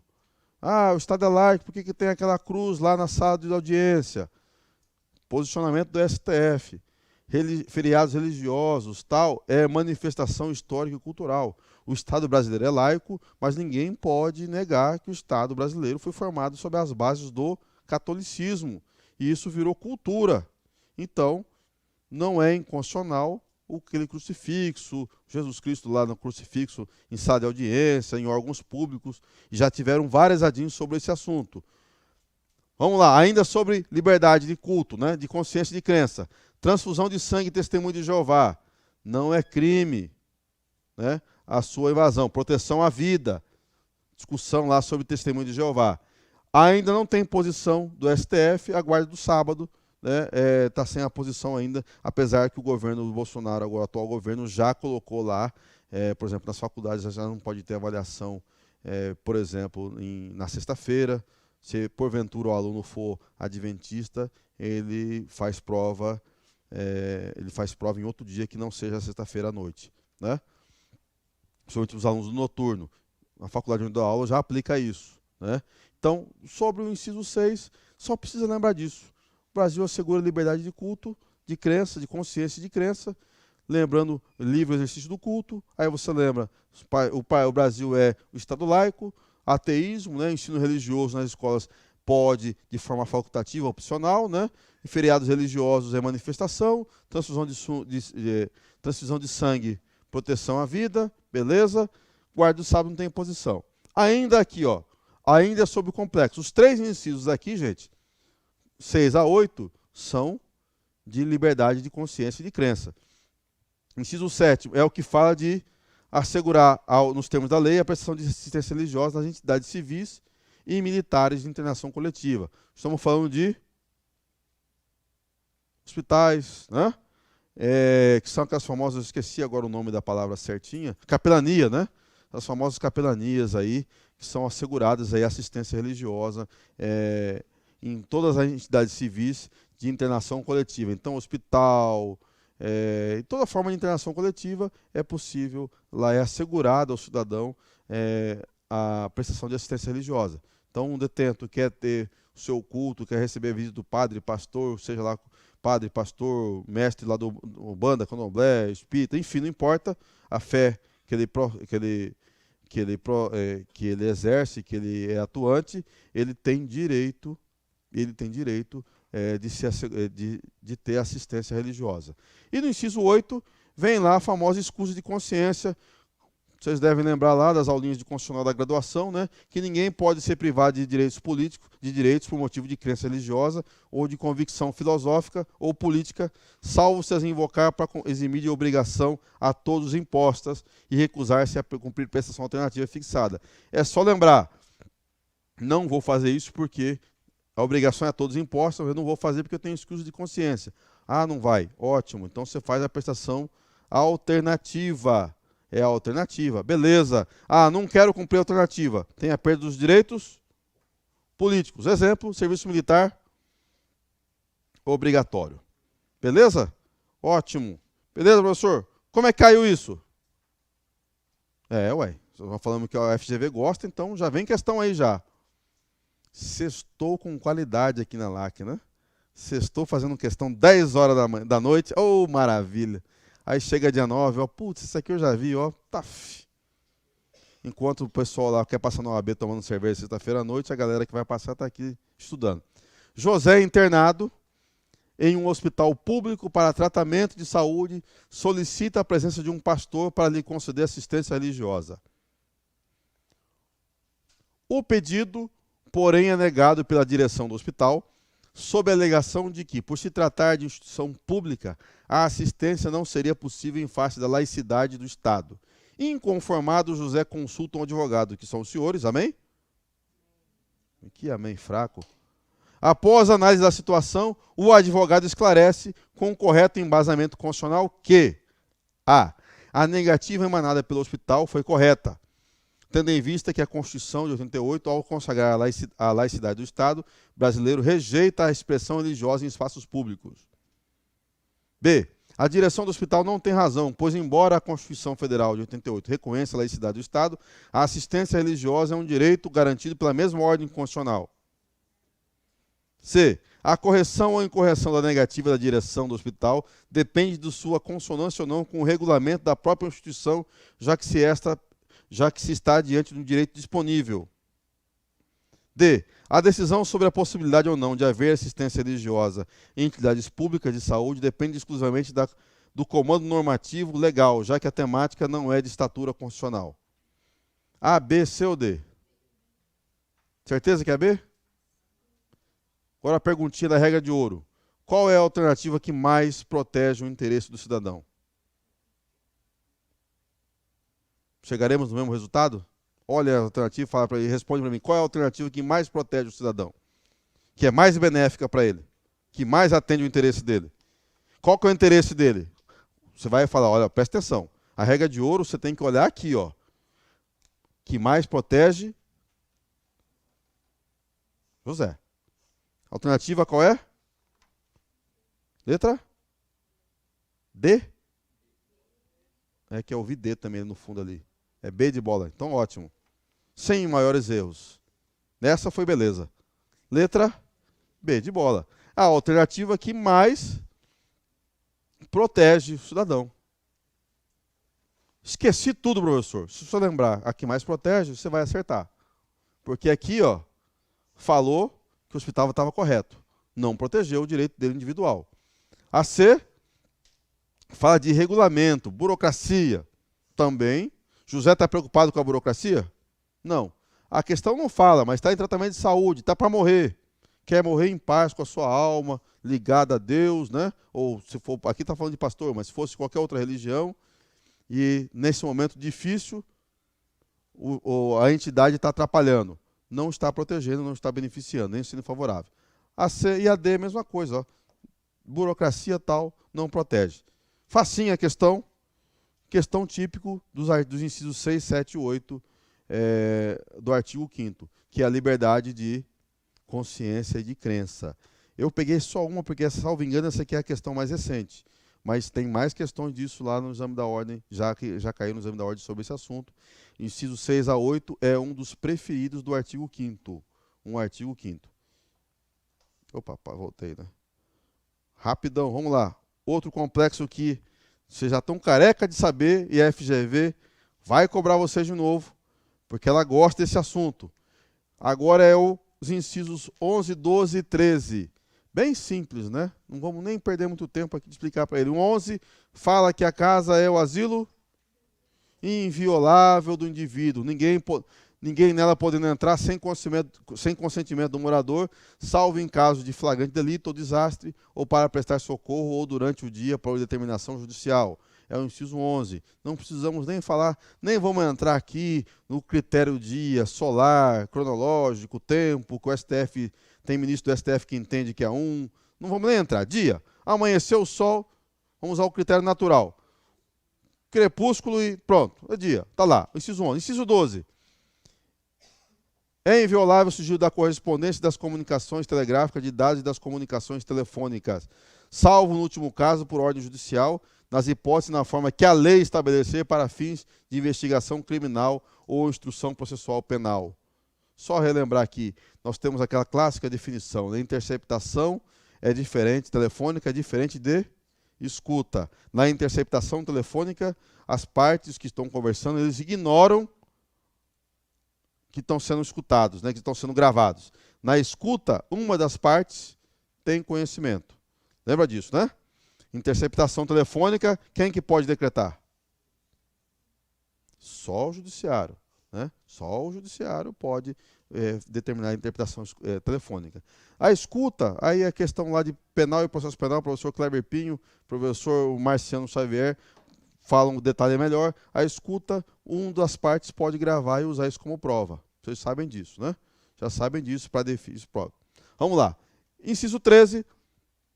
É livre o exercício de qualquer... Aí, já falamos dele, né, hoje. É livre o exercício de qualquer trabalho, ofício ou profissão, atendida às qualificações profissionais que a lei estabelecer. Este aqui é outro, são 3 incisos de novo, que a FGV gosta e não gosta pouco. Gosta bastante. Mas nós vamos adiantar mais o 16, 17 e o 21 rapidinho, que aí vem a questãozinha lá. O 16, 17 a 21, temos lá. Aqui é aquele complexo da liberdade de associação. A FGV adora esses incisos, gente. O que está aqui nesses incisos? Todos podem... direito de reunião, perdão. Direito de reunião e depois a associação. A FGV adora direito de reunião. E a associação também. O inciso 16, direito de reunião. Vocês lembram lá? Todos podem reunir pacificamente sem armas em locais abertos ao público, depende de autorização, desde que não frustrem outra reunião anteriormente convocada para o mesmo local, sendo apenas exigido prévio aviso à autoridade competente. 17. É plena liberdade de associação para fins lícitos, vedada a caráter paramilitar. 18. Criação de associação independe de autorização e o Estado não pode interferir. 19. As associações só poderão ser compulsoriamente dissolvidas ou ter suas atividades suspensas por decisão judicial, exigindo-se, no primeiro caso, o trânsito em julgado. Ou seja, para dissolver, decisão judicial transitada em julgada. Para suspender, decisão judicial simples suspende. Lembrando que suspensão é mais leve do que dissolver, né? 20. Ninguém poderá ser compelido, liberdade, né, a associar ou permanecer associado. E 21. A representação processual das entidades, das associações. Beleza, rapidinho só isso aí, só lembrar. Vamos para a questão. Está aí a questãozinha. Um grupo autodenominado Sangue Puro passou a se organizar sob a forma de associação. No seu estatuto, é possível identificar claros propósitos de incitação à violência contra indivíduos pertencentes a determinadas minorias sociais. Diversas organizações não governamentais voltadas à defesa dos direitos humanos, bem como o Ministério Público, ajuizaram medidas judiciais solicitando a sua imediata dissolução. Segundo a Constituição Federal, a respeito da hipótese formulada, assinale a afirmativa correta. A associação não poderá sofrer qualquer intervenção do Poder Judiciário, pois é vedada a interferência estatal no seu funcionamento das associações. Ótimo. B. Caso o pedido de dissolução seja acolhido, a associação poderá ser compulsoriamente dissolvida, independente do trânsito julgado da sentença judicial. C. A associação poderá ter suas atividades imediatamente suspensas por decisão judicial, independentemente do seu trânsito julgado. D. Apenas se justifica a intervenção estatal se caracterizar a natureza paramilitar da associação em comento. A, B, C ou D? Facinha essa questão. Letra C. O que está em vermelho são os erros, né? Não poderá sofrer qualquer intervenção. Errado. No inciso nós mostramos que pode. B. Independente do trânsito julgado da sentença judicial. A palavra independente está errado. Depende do trânsito julgado. A C é certa e a D fala de natureza paramilitar, está fora da questão. Rapidinho lá, gente. Artigo 5º, outros incisos aí. Inciso 33, 36 e 37. Temas preferidos dentro do artigo 5º. Temas preferidos da FGV dentro do artigo 5º. Agora é a vez do inciso 33, 36 e 37. Todos têm direito de informação, é o 33. Todos têm direito a receber dos órgãos públicos informações de seu interesse particular ou de interesse coletivo ou geral, que serão prestadas no prazo da lei, sob pena de responsabilidade ressalvada aquelas cujo sigilo seja imprescindível à segurança da sociedade e do Estado. Aqui é só lembrar, direito de informação, princípio da publicidade, da transparência, né? Já está regulamentado, é a Lei 12.527, né? Lembrando aqui sempre, já caiu no exame da ordem, já caiu em concurso, havendo lesão no inciso 33, não pode confundir. Cabe mandado de segurança como remédio constitucional e não habeas data. Tá? Aqui são informações públicas, transparência pública, publicidade. Direito líquido e certo. O habeas data é só informação pessoal do requerente. Beleza? Inciso 36. Essa aqui já é famosa, né? Princípio da irretroatividade da lei. A lei não prejudicará o direito adquirido, o ato jurídico perfeito e a coisa julgada. Né? Bem facinho. E o 37, também conhecido, famoso, não haverá juízo ou tribunal de exceção. Né? Tribunal de exceção é aquele instituído em caráter temporário, excepcional, pós-fato. Tribunal de exceção é aquele que o fato aconteceu primeiro e o tribunal criado depois. Inciso 40, só passar os incisos, já tem questões no final. Inciso 42 e 47. A prática do racismo constitui crime inafiançável e imprescritível, sujeito a pena de reclusão nos termos da lei. E o 47 é o inciso que fala das penas. Não haverá penas de morte, né, salvo em caso de guerra declarada nos termos do artigo 84, 19, de caráter perpétuo, de trabalhos forçados, de banimento e cruéis. E letra F, haverá pena perpétua para o goleiro Bruno. Vamos lá, não haverá penas. Tá aí, vamos lá. 50 a 52, né? Exatamente, aqui eu pulei as questões para a gente poder ir para os remédios constitucionais. O inciso 50 a 52, tem que ficar esperto, ainda não caiu, mas qualquer hora vai cair. O inciso 50 é o que fala das presidiárias, o direito das presidiárias. As presidiárias serão asseguradas condições para que possam permanecer com seus filhos durante o período de amamentação. É o 50. Tem que ficar esperto. A gente já vai falar disso agora em HC, se o tempo nos permitir. Nós temos um HC coletivo, o primeiro HC coletivo. Vocês lembram, a Constituição só fala de HC individual, né? Individual. E nós temos criação do STF agora do HC coletivo. E o primeiro HC coletivo foi o 143.641, aplicando as regras de Bangkok. Regra de Bangkok, para quem nunca ouviu falar, é um compromisso internacional que o Brasil assinou, junto... Não, esse não. Esse é uma regra internacional, um acordo principiológico que o Brasil assinou de direitos humanos para reduzir prisão sem decisão transitada em julgada, as prisões temporárias, né?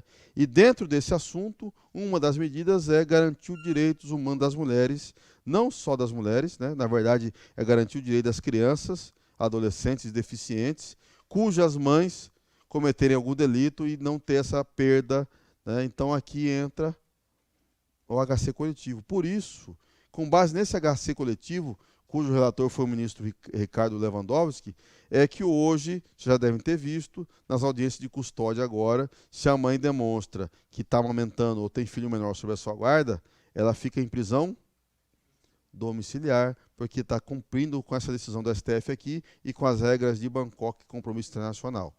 Beleza? 51 é o inciso que fala de extradição, né? Só está gravado em vermelho aqui, ficar esperto. O brasileiro pode ser extraditado?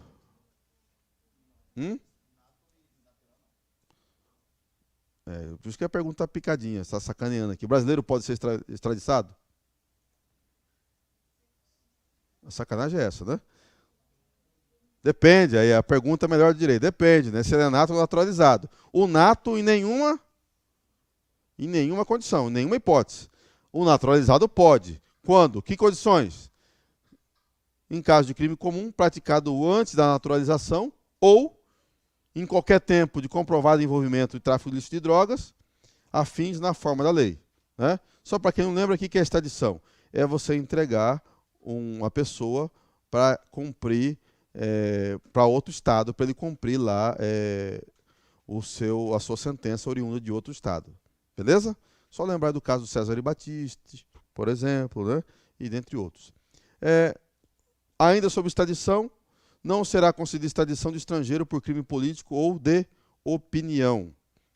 Esses são os incisos, gente, que a FGV mais gosta de tratar. Deixa eu só ver o horário. Como é que está o nosso horário aqui? Tem meia hora, né? Então, eu acho que eu vou priorizar. Deixa eu ver aqui, gente. Vamos passar rapidinho aqui pelos remédios constitucionais para a gente relembrar. Apesar que aqui eu sei que vocês estão craque, né? Vocês estão craque no direitos em remédios constitucionais, tenho certeza disso. Se vocês forem praticar mais questões em casa, estudar em casa com calma, usar esses sites diversos de questões, né? Vai ter simulado nosso com isso também. As questões do artigo 5º tem todas nos sites aí. As questões da OAB sobre o artigo 5º. Só você filtrar, você vai ter acesso a todas elas. Sugiro resolver, porque as questões do artigo 5º elas não são complexas. São fáceis. Geralmente elas não são complexas, são fáceis. Mas ainda assim, eu tenho testemunho de vários alunos que escorregaram nelas. Então, o melhor jeito de você fixar E você vai ver que elas estão, as principais questões do artigo 5º estão em cima desses incisos que nós falamos. Só para relembrar aqui, jogo rápido, gente, até porque tem algumas questãozinhas para a gente ir para o encerramento da aula. Os remédios constitucionais, ou também chamado de ações constitucionais, né? Nós temos quantos mesmo? Habeas corpus, mandado de segurança, mandado de junção, habeas data e ação popular. Dessas aqui, foi as questões que eu falei no exame passado aqui, nesta sala, inclusive. Aliás, na aula normal, nesta sala, e na aula de véspera, na sala de cima. Queridinha da FGV. Caiu na prova 30. Né? Qual foi a outra que é queridinha da FGV que está aqui?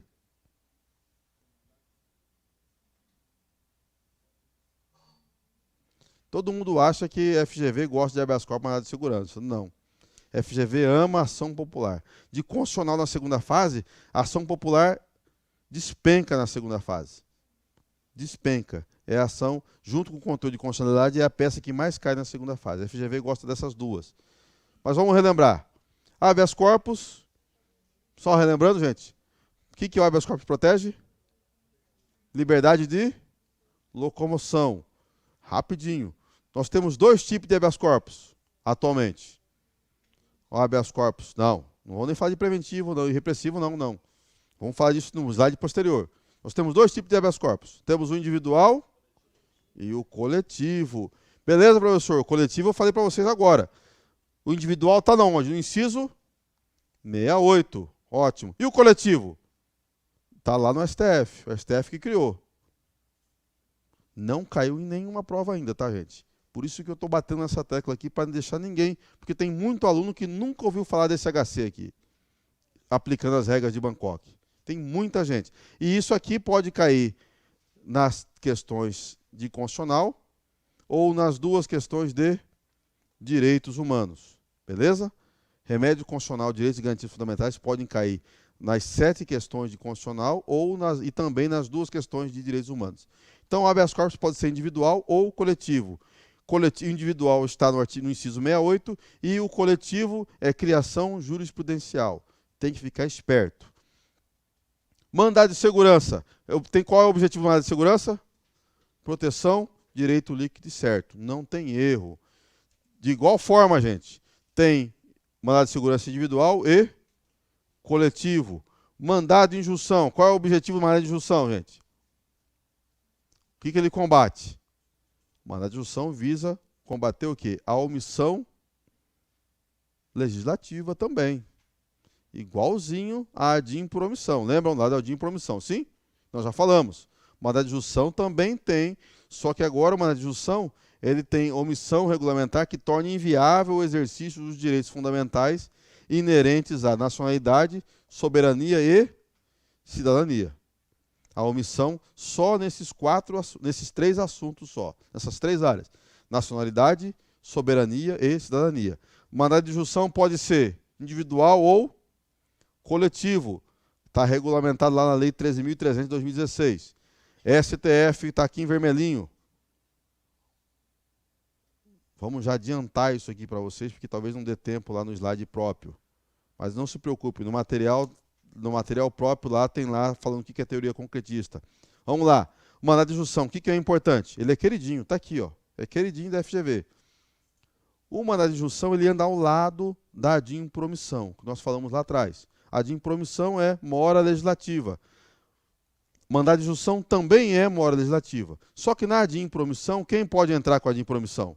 Só os legitimados do artigo 103. E lá nós estamos falando de controle concentrado. Em tese, genérico, abstrato. Ótimo. O mandado de injunção, não.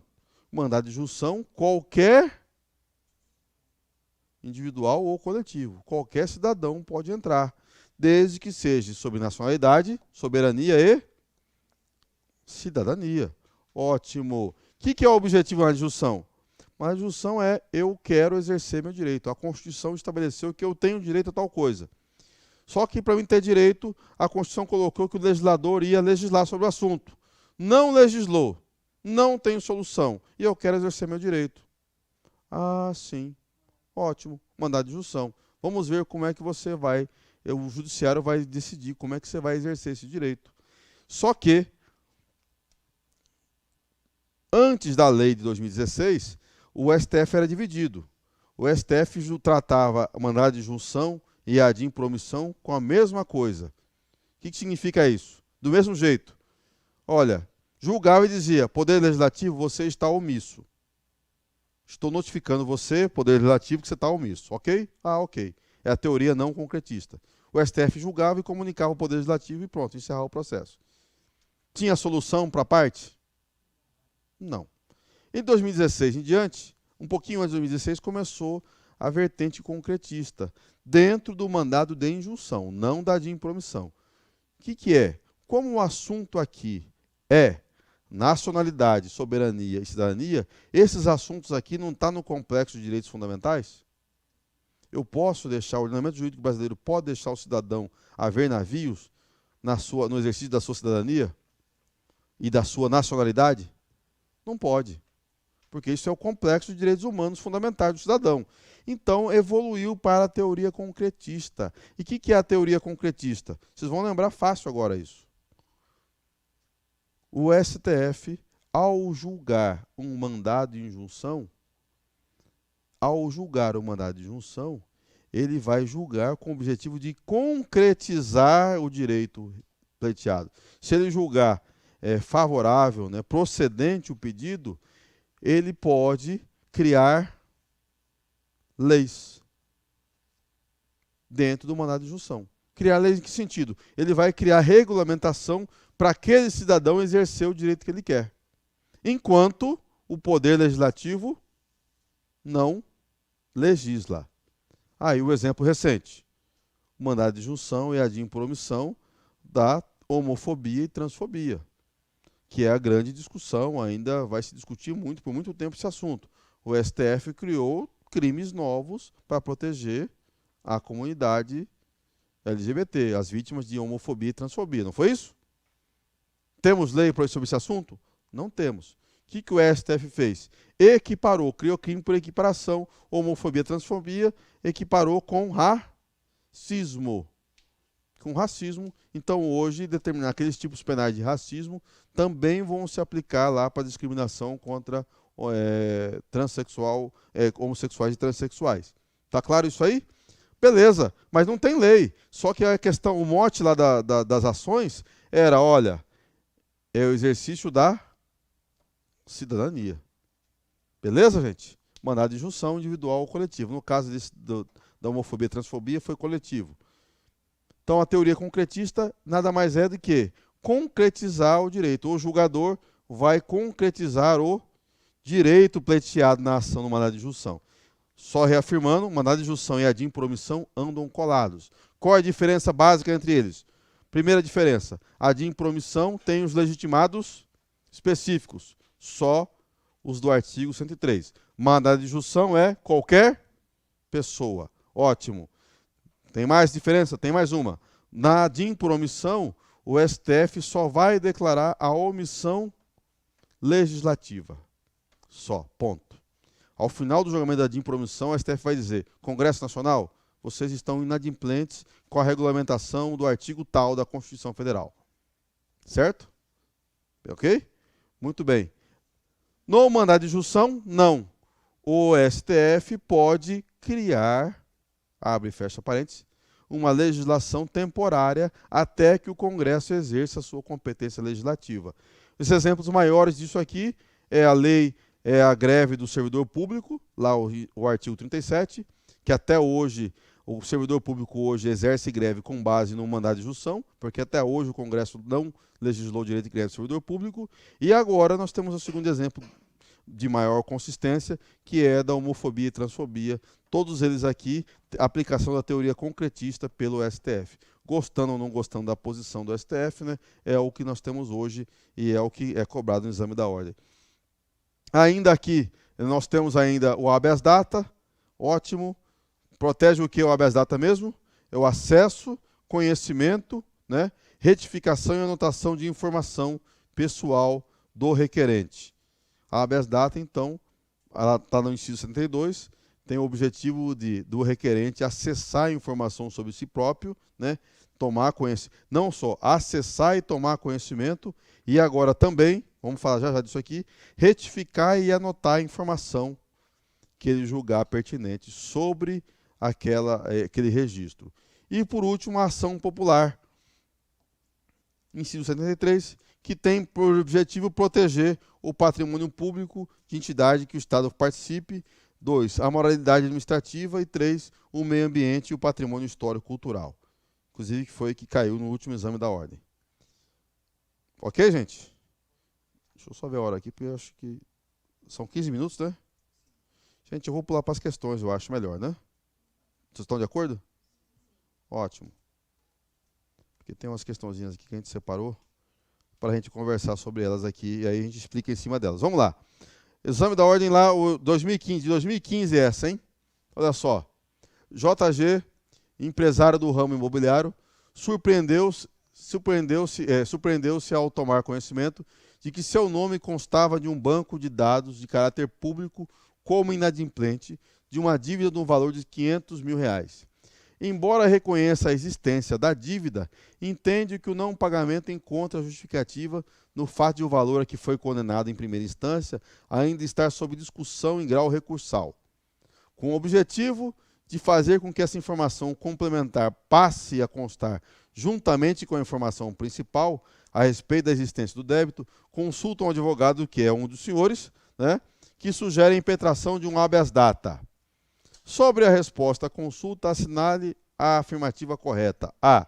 O habeas data não é meio adequado, já que a ordem jurídica não prevê a possibilidade de sua utilização para complementar dados, mas apenas para garantir o direito de acessá-los ou retificá-los. B. Tá bonito, né? B. Deveria ser impetrado, em vez de habeas data, mandado de segurança, ação constitucional adequada para os casos em que se faça necessária a proteção de direito líquido e certo, não amparado por habeas corpus ou habeas data. C. Deve ser interpretado o habeas data, pois, embora o texto constitucional não contemple a hipótese específica do caso concreto, a lei ordinária o faz de modo a ampliar o âmbito de incidência do habeas data como ação constitucional. D. O habeas data não deve ser impetrado, pois a lei ordinária não pode ampliar uma garantia fundamental prevista no texto constitucional, já que tal configuraria violação ao regime da imutabilidade que acompanha os direitos e as garantias fundamentais. A, B, C ou D? A, B, C ou D? Na dúvida, princípio pro homine. Escolhe a alternativa que mais protege, beneficia e favorece. Quem? Eu estou ajudando vocês a responderem, tá? É para treinar para a prova mesmo. O empresário. Então, das 4 alternativas, qual é que mais favorece ele? Se você matar isso, é regra de ouro para direitos e garantias fundamentais, remédios, gente, e direitos humanos. Olha para a alternativa que mais protege. Agora responde. A, B, C ou D? Todo mundo na C mesmo? Conferir? Letra C. Letra C. É a que mais protege. É a correta. Entenderam lá por que da regrinha de ouro, gente? Olha lá. Está errado, tá? A letra alternativa A está errada aqui, ó. Não prevê a possibilidade. A ordem jurídica não prevê a possibilidade de complementar. Prevê. Está no artigo 7º da regulamentação, da Lei 9.507. Letra B está errada onde? Falando que é mandado de segurança. Não é. Letra C é a correta. A D está errada onde? Quando fala que a lei ordinária não pode ampliar uma garantia fundamental, porque violaria direito cláusula pétrea. Não. Letra C. Deve ser interpretada habeas data, pois, embora o texto constitucional não contemple a hipótese específica do caso concreto, a lei ordinária o faz de modo a ampliar o âmbito. Sobre isso aqui, tem que ficar bem espertinho, tá? Na sua prova do artigo 5º, e é aquela questão da cláusula pétrea. Interpretação. Olha só, bem simples. E isso serve também para direitos humanos. Guarde bem isso, guarde bem essa informação. Rol de garantias, direitos e garantias fundamentais. Gravem bem isso. Vocês estão cansados, mas vamos lá. Não pode ter emenda, nada para abolir. Para ampliar, pode. Princípio, mesmo princípio aí de direitos humanos, vem lá de fora, aplica de novo. Para proteger a pessoa, eu posso ampliar. Que é bem a hipótese aqui, ó. A Constituição, deixa eu voltar o slide que está aqui só para explicar a questão. Habeas data. Habeas data. Aqui o slide está aí, vocês não forem em casa. Ó, o texto original da Constituição é letra A e B. Ó. O conhecimento da informação e retificação.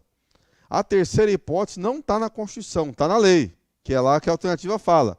E ela traz lá, ó, para anotar nos assentos do interessado a contestação ou explicação sobre aquele dado verdadeiro, o mais justificável, que é o que ele queria falar. Olha, eu estou devendo, mas eu quero que conste aí no registro que a dívida está sendo discutida em juízo e está na segunda fase, está em grau de recurso, que é a terceira hipótese. Então, para o artigo 5º da Constituição, para reduzir ele, não pode. Para reduzir o artigo 5º, não pode. Para acrescentar, pode. Tranquilo? Bem simples, é só você pegar lá a emenda 45. A emenda 45 inseriu lá o inciso 78. Caiu uma questão até hoje no exame da ordem, logo que ela foi promulgada. A emenda 45 colocou lá, que criou o CNJ, o CONAMP, entre outras coisas, colocou lá aquele princípio processual lá no inciso 78. Princípio da duração razoável do processo. É uma garantia individual. Ele acrescentou. Agora, a emenda para tirar, não pode. Para acrescentar, pode. Legislação para aumentar direitos humanos e direitos fundamentais, pode. Para reduzir, não pode. Tranquilo? Tem outras questãozinhas aqui? Tem sim. Eu sei que deve ter umas 4 ou 5 aqui. Tem uma outra. Ela é antiguinha, mas serve para a gente treinar. Ela é do exame 10, mas ela serve. Lógico, só fazendo uma ressalva, tá, gente? As questões da FGV não caem mais desse jeito, né? Só para vocês lembrarem, tá? Ela não cai mais assim. O enunciado não é mais desse jeitinho. Essa época que era facinho. Não, facinho, vírgula, né? Era mais decorebinha. O enunciado hoje não sai. O enunciado hoje já cai sempre com aquelas histórias casuísticas. Mas vamos lá. Questão do exame 10. Em relação aos remédios constitucionais, assinale a afirmativa correta. O habeas data pode ser impetrado ainda que não haja negativa administrativa em relação ao acesso a informações pessoais? Vocês lembram disso? B. A ação popular pode ser impetrada por pessoa jurídica? C. O particular pode figurar no polo passivo da ação de habeas corpus? E D. O mandado de segurança somente pode ser impetrado quando as questões jurídicas forem incontroversas. E aí, A, B, C ou D? Escolhe uma.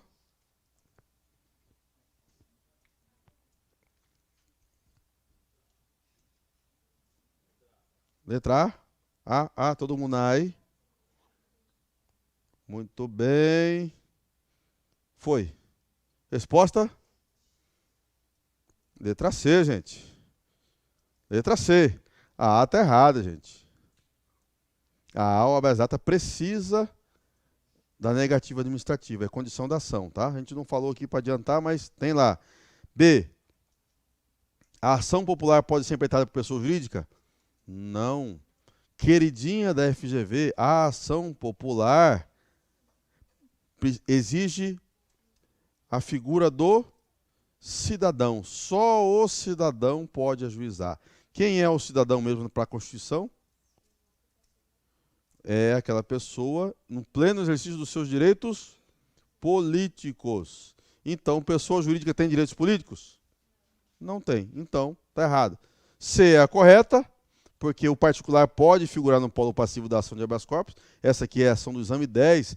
Então, aqui é só você lembrar quem que é o particular, contra quem privado que eu posso entrar com habeas corpus.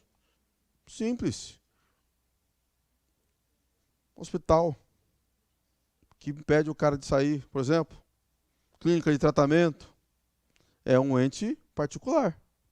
Um hospital é uma empresa jurídica, uma empresa, né? E é um particular, não é um órgão público, que está restringindo a liberdade de locomoção. É só vocês lembrar daquele cidadão lá que é internado contra a sua vontade. E casos semelhantes. Beleza?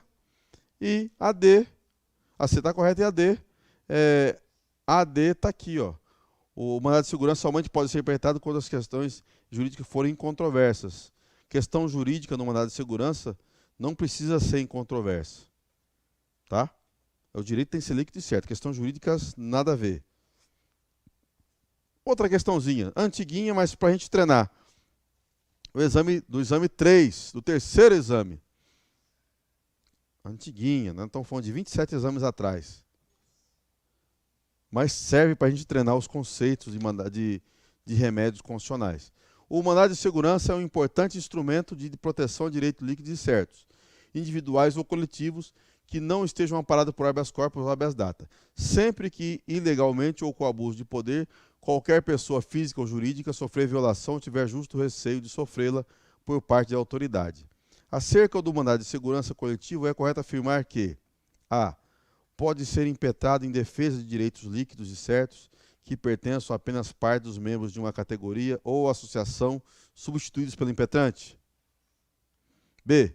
A sentença de procedência produz efeito erga omnes, não limitando seus efeitos aos membros da categoria substituídos pelo impetrante. C. Não induz litispendência para as ações individuais, de forma que os efeitos da coisa julgada beneficiem o impetrante individual, ainda que não requer a desistência do seu mandado de segurança. E D. A interposição de embargos infringentes é admitida para fins de exercício da ampla defesa. Exame 3. Letra A, B, C ou D? Quem lembra? Quem vai chutar em alguma coisa? A, B, C ou D? Alguém quer E de Jesus aí? Resposta certa, gente. Letra A, Azinho. O mandado de segurança pode ser impetrado em defesa de direitos líquidos e certos que pertençam a apenas parte dos membros de uma categoria ou associação, substituídos pelo impetrante. Isso aqui está lá na associação, gente. Olha só, remédio constitucional com direito individual. Lá no inciso que nós falamos, o inciso, salvo engano, 16, 17, 18 até o 21. Letra A. Pode ser impetrado o coletivo, e não precisa ser para todos os membros daquela associação. Pode ser só parte. Só parte. B, C, D, tá errado. Só A está certo aqui. Vamos lá. Tem mais uma? Tem mais uma, mais recente. Mandado de injunção, do exame 22 essa. A Lei 13.300, de 2016, e é um enunciado grande, que disciplina o processo e o julgamento dos mandados de injunção individual e coletivo, surgiu para combater o mal da síndrome na inefetividade das normas constitucionais. Nesse sentido, em seu artigo 8º, inciso 2, inovou a ordem jurídica positivada ao estabelecer que, reconhecido o estado de mora legislativa, será deferida a injunção para estabelecer as condições em que se dará o exercício dos direitos, das liberdades ou das prerrogativas reclamados, ou, se for o caso, as condições em que o interessado poderá promover ação própria visando exercê-los, caso não seja suprida a mora legislativa no prazo determinado. Considerando o conteúdo normativo do artigo 8º, inciso 2 da lei, e a teoria acerca da efetividade das normas constitucionais, assinale a afirmativa correta. Está lá. Essa questão é cumprida. Letra A. Foi adotada a posição neoconstitucionalista, na qual cabe ao Poder Judiciário apenas declarar formalmente a mora legislativa, atuando como legislador negativo e garantindo a observância do princípio da separação dos poderes, sem invadir a esfera discricionária do legislador democrático. B. Foi consolidada a teoria concretista em prol da efetividade das normas constitucionais, estabelecendo as condições para o ativismo judicial, revestindo a legitimidade democrática, sem ferir a separação dos poderes e, ao mesmo tempo, garantindo a força normativa da Constituição. C. Foi promovida a posição não concretista dentro do escopo de um Estado democrático de direito, na qual cabe o Poder Judiciário criar direito para sanar a omissão legiferante dos poderes constituídos, geradores da chamada síndrome da inefetividade das normas constitucionais, em típico processo objetivo de controle de constitucionalidade. E letra D. Foi retomada a posição positivista normativista, concedendo poderes normativos momentâneos aos juízes e tribunais, de modo a igualar os efeitos da ação direta de inconstitucionalidade por omissão, modalidade do controle abstrato, e do mandado de injunção, remédio constitucional. Questãozinha chata. A, B, C ou D? Cri, cri, cri. Hã? Tem cara de C, mas é AD? Se marcar duas no gabarito, anula a questão. Não pode, tem que ser só uma. Deu, hein? Nosso horário? Pior que acho que deu, né? Vamos lá. A, B, C ou D? Vamos lá, para fechar então, gente. Nós já tínhamos falado no início, ali naquele resuminho, nós tínhamos colocado lá, ó. Letra B, foi teoria concretista, gente, no mandado de junção. Fica esperto. Foi consolidada a teoria concretista em prol da efetividade das normas constitucionais, estabelecendo as condições para o ativismo judicial. Que é exatamente o que a gente falou, direito de greve do servidor público, homofobia e transfobia. No meu horário aqui, acho que já deu, né, gente? Então eu quero encerrar a aula de hoje, agradecendo a presença de vocês. Não é moleza sexta-feira tocar até 15 para as 11 da noite, mas vocês estão aqui firmes e é assim que se constrói a aprovação do exame da ordem. Estudando, enquanto os coleguinhas aí estão aí tomando chopp e etc. A galera está estudando para amanhã estar aqui cedo de novo, né? Firme e forte. Firme e forte. Beleza, gente? Hã? Ainda não dá, não. Beleza, gente? É isso aí. Abração para vocês.